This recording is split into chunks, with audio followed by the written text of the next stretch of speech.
How's everyone today? Awesome, perfect, amazing. Amen, hallelujah. So when I came first to here in Canada, I didn't know that if somebody will ask you, how are you? And you should answer, good. Because back home, when somebody asks you, how are you? You will say, I'm fine, thank you. Right? Here you say, good, amazing, perfect, awesome. Right? So, have you learned to answer that way already? Right? Okay, so, but when somebody asks you, somebody will ask you, how are you today? What else should you answer? Blessed. I am blessed. Renewed. Renewed? I think Jenny will pass my exam today. Because she's the only one answering. Blessed, renewed? Yes and amen. Amen. Right? So today, who among you here were here in the last 3 Sundays? We were talking about the series about humility, right? Humility. And probably you might ask, isn't it over yet? Are we not, like, we have learned so much about humility. So today, we're gonna learn more about it. And we're actually gonna dive into a specific verse that has been probably misused, right? And it's talking about humility. But probably you're already curious about my title, the inside job. Like, Chief, sorry, I think you already know what's inside job, right? It's probably there's a negative connotation to that, but we will debunk that phrase right there, the title, the inside job. We'll see later on. I would like us to stand up so that we can feel the presence of the Lord as we read His holy word. So I would like us to open our Bibles, or probably we can reflect it on the projector. 2 Chronicles chapter 7, verse 12 to 18. But I'm probably going to start on verse 11. So the Lord appears to Solomon. When Solomon had finished the temple of the Lord and the royal palace, and had succeeded in carrying out all he had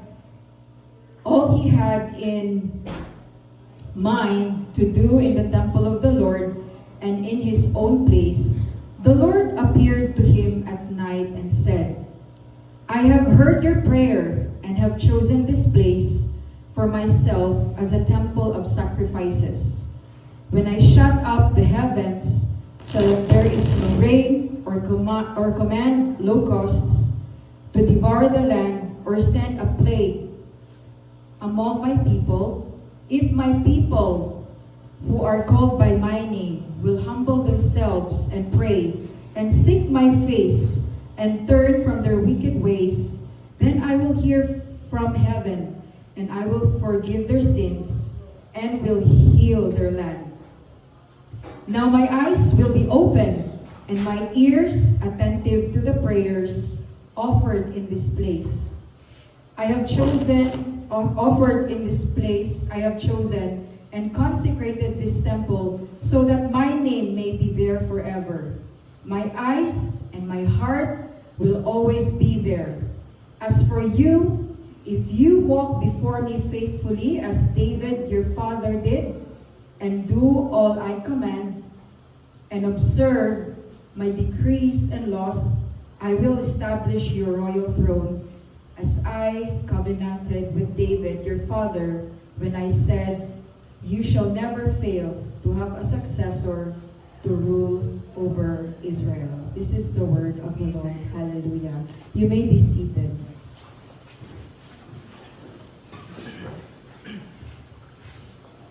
So again, in this, I just actually read part of the chapter, but we are gonna be focusing on the verse, 2 Chronicles verse 7, chapter 7, verse 14. So this might be the most quoted verses in the Christian circles. So who among you here know the song, Lord heal our land? Sorry. Right? Jamie, is that Jamie Rivera, back home, right? It's very popular. So it's often used as a rallying cry for national revival. If my people who are called by my name will humble themselves and pray. But here's the question. Have we been misusing this verse? What if it doesn't apply directly to our modern nations the way we think? What if God is pointing us to something deeper, something personal, something internal?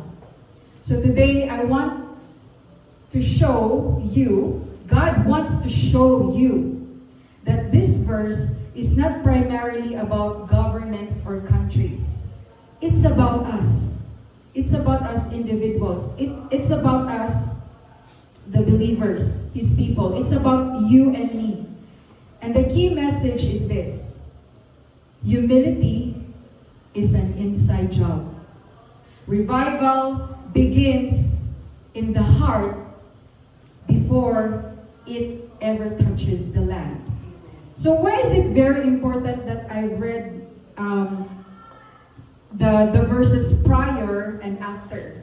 So if we study God's Word, context is very important. So when you read the verses, if you have a favorite verse, do you ever wonder what's the chapter or what's the word prior to it? What's the story behind that verse? Do you ever wonder?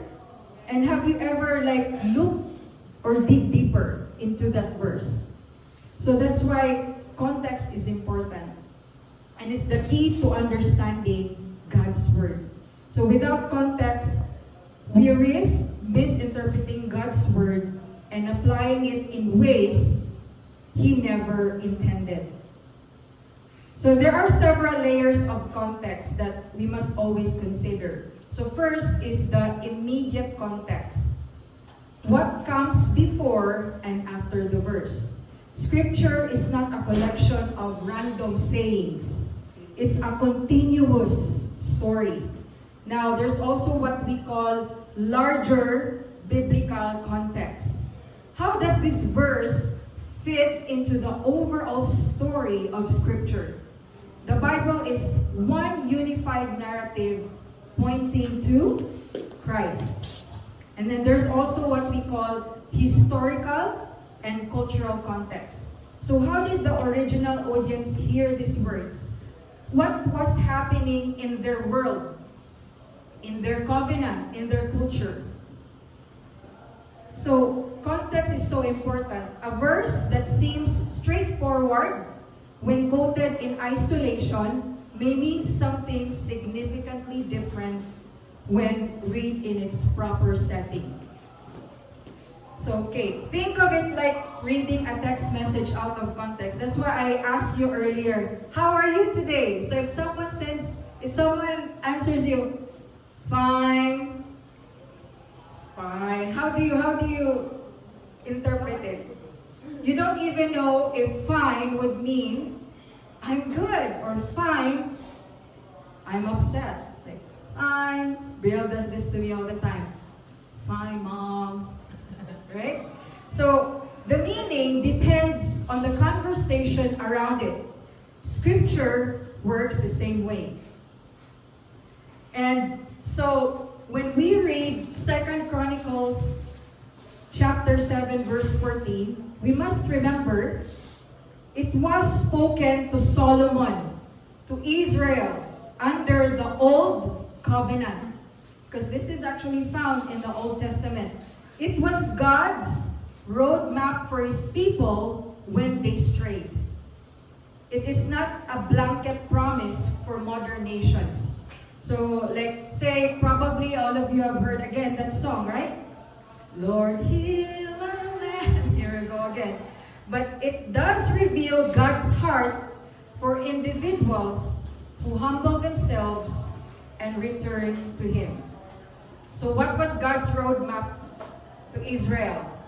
So humble themselves, pray, seek His face, and turn from wicked ways.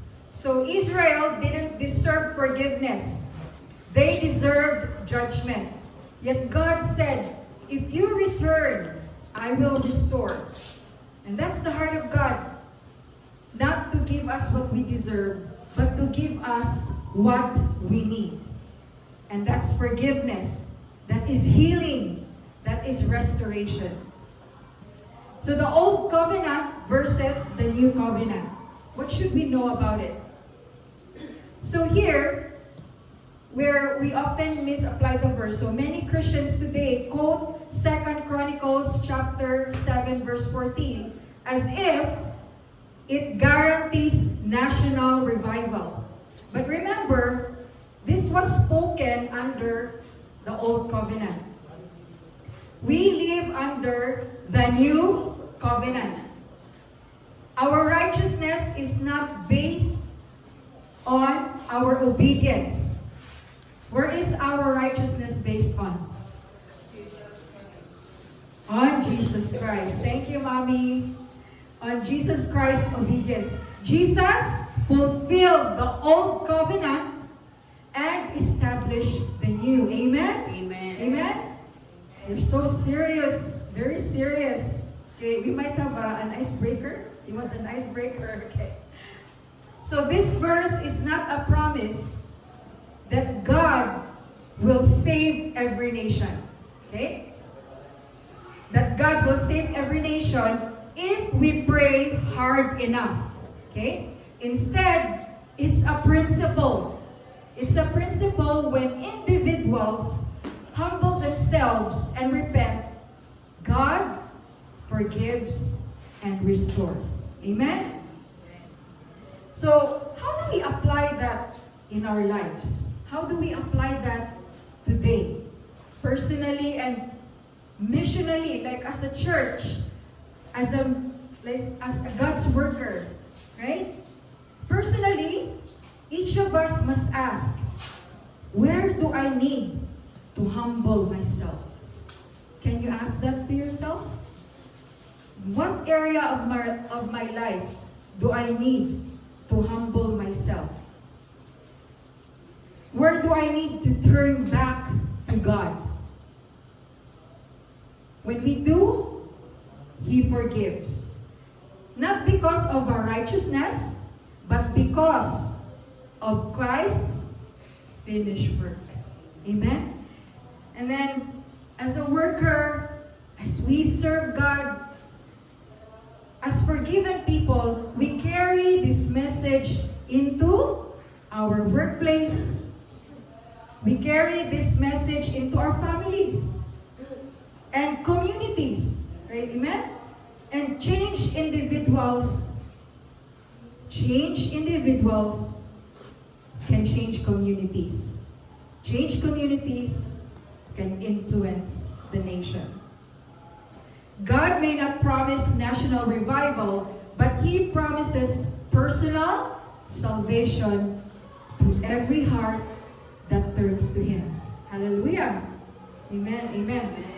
So, that's why my title is The Inside Job. Humility is an inside job. So if my people humble themselves,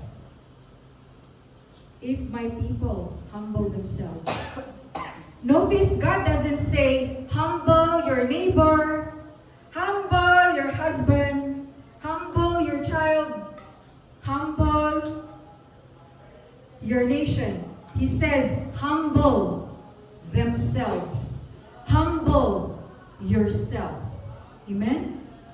Humility is personal. Humility is personal. It begins in the heart. That's why it is an inside job. So how many of you knows the actual meaning of inside job? It's like a crime, right? Or like say there's a bank robbery. Oh, they will say, oh, it's an inside job, right? So now we just debunked the inside job title here. So the verse begins, if my people who are called by my name will humble themselves. Again, God doesn't say humble your neighbor, or humble your nation. He says humble yourself, humble themselves. This shows, again, humility is personal. So usually, again, when people hear inside job, they think of a crime or betrayal. But today, we just actually redefine the phrase, the inside job. I want us to see it differently. The greatest changes in life are an inside job. Can everybody say, the inside job? It's an inside job. Okay.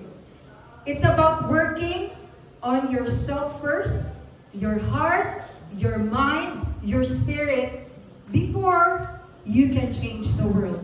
Before you can change your husband. Before you can change your child. Before you can change your workmate. It's an inside job. Humility isn't something imposed from the outside. It's a posture of the heart. It's a posture of the heart. True humility means recognizing your need for God. Recognizing your need for God and admitting our weakness and turning from pride.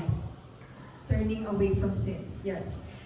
Revival doesn't start in governments or institutions. So how many of us here are aware what's going on politically back home? Right? It's just so sad. And the last news that I've heard about the issue was the president's sister just made a confession, right? A confession about his brother. That his brother is actually a drug addict, but true. May nagsabi na true. Again, revival doesn't start in governments or institutions. It starts in the hidden places of our own lives. But we're not saying that in this scripture, okay, let's just not pray about the country. No, we as citizens, we are Canadian citizens, but back home we're Filipino citizens. We are also ought to pray for our nation. Okay, now, what do we see about heart posture before God? What does that mean when you humble yourself? And it starts with us and not others. In the scripture, Micah chapter 6 verse 8, it says, He has shown you, O mortal, what is good. And what does the Lord require of you? To act justly and to love mercy and to walk humbly with God. So again, it points us to that humility is personal walk, not something imposed externally. And in James chapter 4 verse 10, it says, Humble yourselves before the Lord, and He will lift you up. Amen. And then transformation is from within. In Philippians chapter 2, verses 3 to 4, it says, Do nothing out of selfish ambition or vain conceit. Rather, in humility, value others above yourselves, not looking to your own interests, but each of you to the interests of others. Humility begins in the heart, shaping how we treat others. Do nothing out of selfish ambition or vain conceit. Have you ever thought, like, say for example, if you're so gifted with a beautiful voice, like Sister Jenny, Amen. So, and then you sing in the worship team. And then you're just so confident that your voice is the most beautiful voice of all. And then here, your backup singers sing with you. And then you'll just say, can you just lower a tone down your voice? Right? So you feel like, because I know my voice is more beautiful than yours, so my voice should be heard, not yours, right? You're just back up. So, in humility, value others above yourselves, not looking to your own interests, but each of you to the interest of others. And then in Romans chapter 12, verse 3, it says, do not think of yourself more highly than you ought, but rather think of yourself with sober judgment, in accordance with the faith God has distributed to each of you. It is a call to inward self-examination and humility. So transformation from within. And then always remember that God looks at the heart.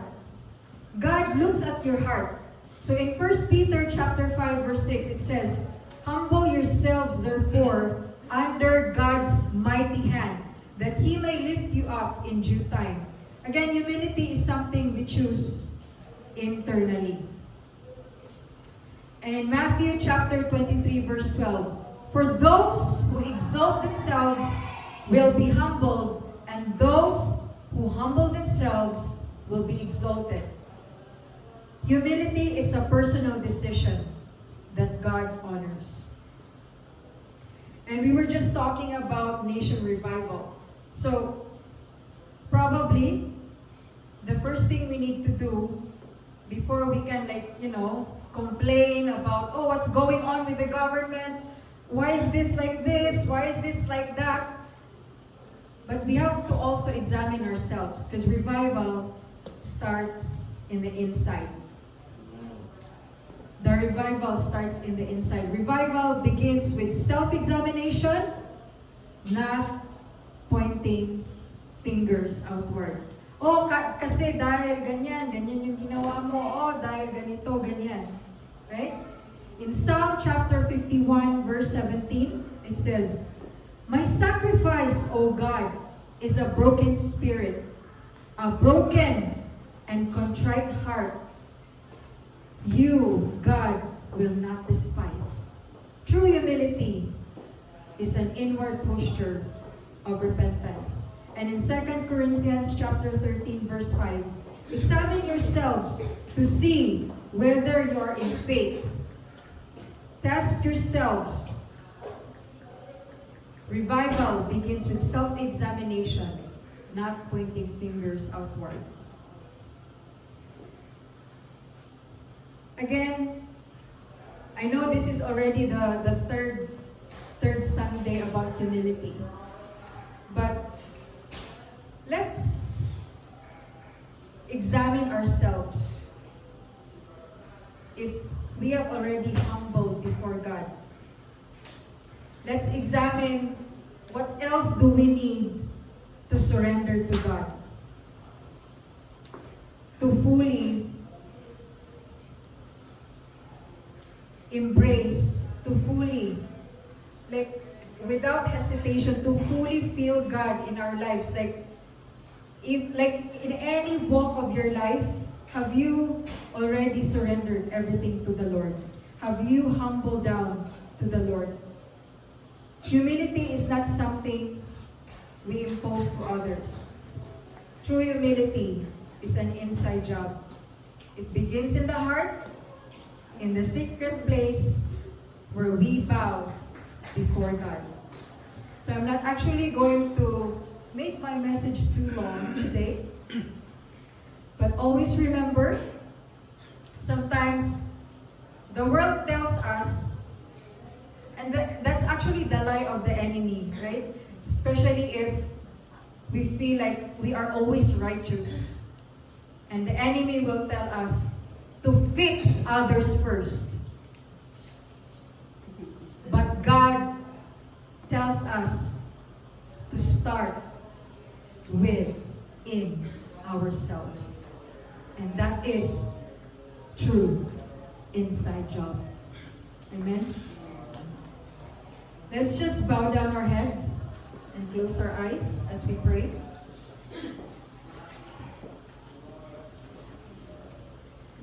Hallelujah. Thank you, Lord God. Thank you, Jesus. Heavenly Father, thank you for your word. Thank you, Lord, for reminding us that true revival begins not in nations. That true revival begins not in institutions, but true revival begins in the hearts of your people. Begins within us. It begins as an inside job. You have called us to humble ourselves, Lord, to pray, to seek your face day to day, not just every Sunday, Lord God, to seek you in every day of our lives, in each moment of our lives, to turn from our wicked ways, Lord God. We confess our pride and self-reliance. We choose humility, Lord God. We choose the inside job that you desire for each and every one of us, Lord. Create in us clean hearts.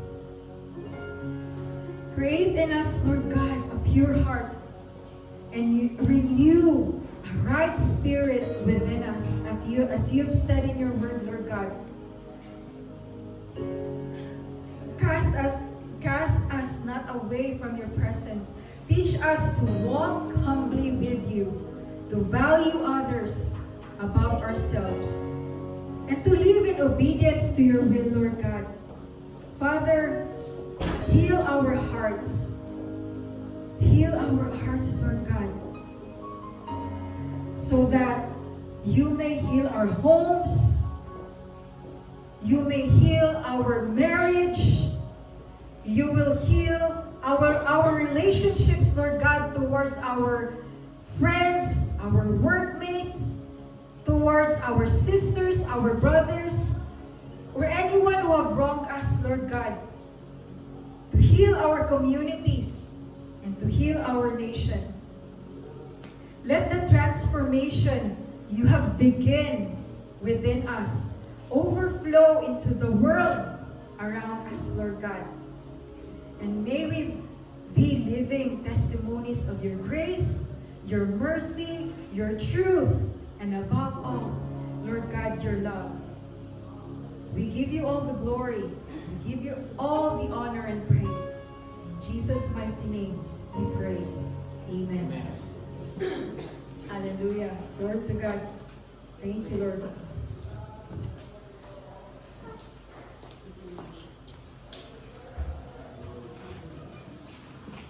Amen.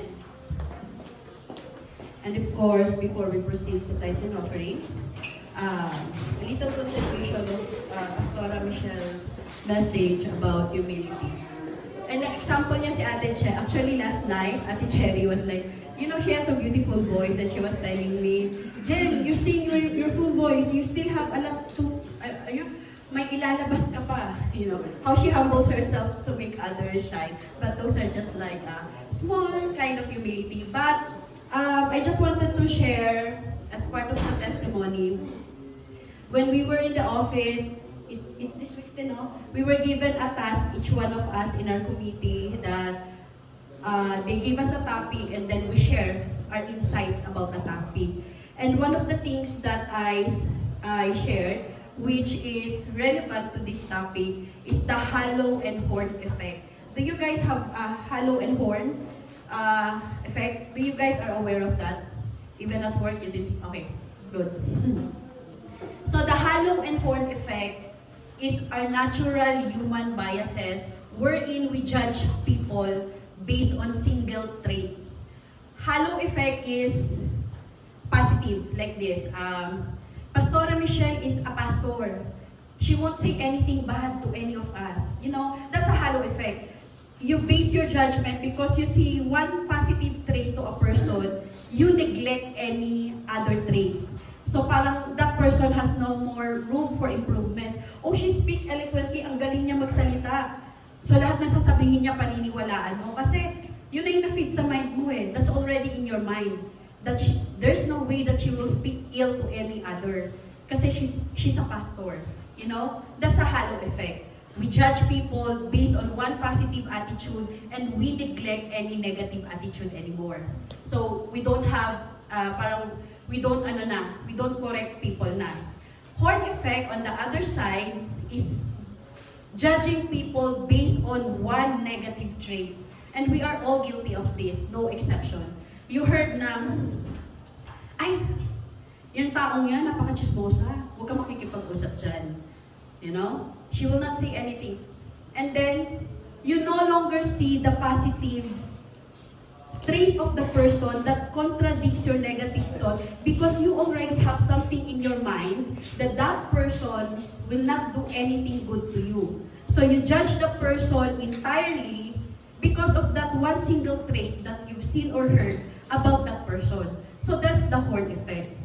And that's related to the topic wherein those kind of human biases keep us from being humble. You know, it's hard magpakababa or it's hard to show humility if we are clouded or our judgment are already clouded. We have to remember that each one of us here grow up in different families, different culture, different attitude, we have different perspective in life. So it's where is humility coming from?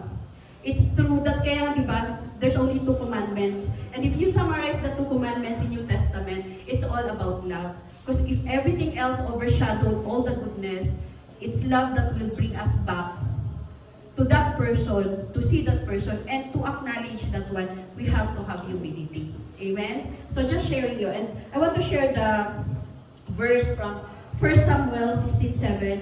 For the Lord sees not as man sees. Man looks on the outward appearance, but the Lord looks on the heart. It doesn't matter how good you are, how good you are speaking, how nice you are to other people. It's always God looking into our heart. What's inside, what's hidden. God sees everything. Alright? Amen. So, that's just my testimony. And of course, for the tithes and offering, mayaman na tayo. We have a new offering box. You see, close open. Because we have budget chart. So for those who want to give cash, you can put your envelope here. And for those who want to do interact, email. Sorry. I thought this one is high-end. It won't, okay. There.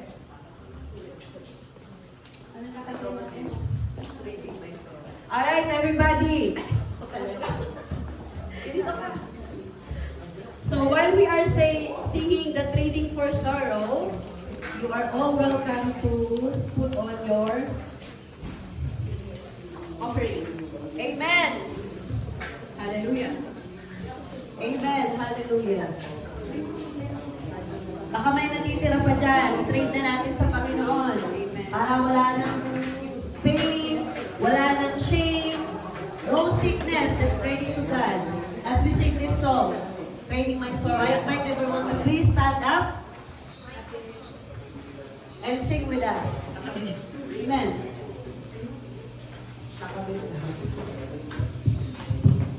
Hallelujah. Praise the Lord. Amen. Praise the Lord. Amen. Isa nga pong malakas na amen. Amen. Amen. Hallelujah.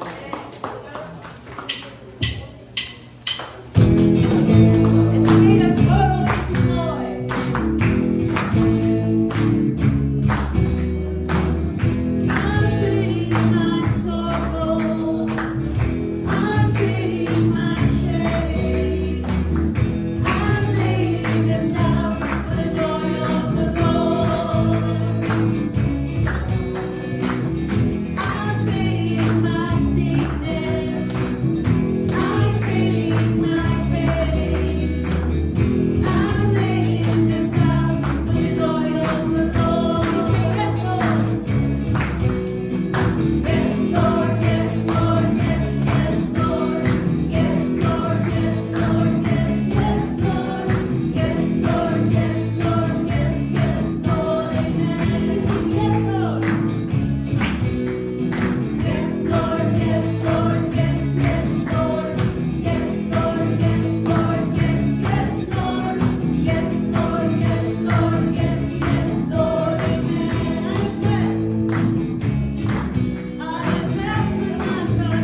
to your all the beautiful things you've done into our lives. Yes, Lord, we will follow you. Yes, Lord, we will answer to your call, Lord Jesus. Thank you. Thank you for all the blessings that you have given to us, Lord, and for all that yet to come, Lord Jesus. Thank you for all the pains and heartaches that brought us this far, Lord Jesus, because of those weaknesses, Lord. We learn to trust in your strength, Lord Jesus. Yes, Lord, we acknowledge your presence into our lives, Lord Jesus. And yes, we will continue to trust you all the days of our lives, Lord Jesus. Thank you, Lord, for sustaining us with your grace. We made it this far, Lord Jesus, all because of you, Lord Jesus, not because of our own strength, Lord Jesus. And yes, Lord, we will trust you more and more each day, Lord Jesus. And yes, Lord, we will not allow Satan to dictate us of what we are or who we are, Lord Jesus. Because in your eyes, you know in our hearts, Lord Jesus, that all we ever wanted, Lord Jesus, is to be a better person every day, Lord. So yes, Lord, make a way into our life, Lord Jesus. And yes, Lord, continue to bless us and prosper us, Lord Jesus, not just in financial aspect of our lives, Lord Jesus, but most of all, Lord, our spiritual life. I know, Lord, there's so many distractions in this world which keeping us away from you, but I know, Lord, you will not let your children be totally stayed away from you, Lord Jesus. Have your way in our life, Lord Jesus. We give you all the glory and honor and praise, and we will serve you all the days of our lives in Jesus' name. Amen. Amen.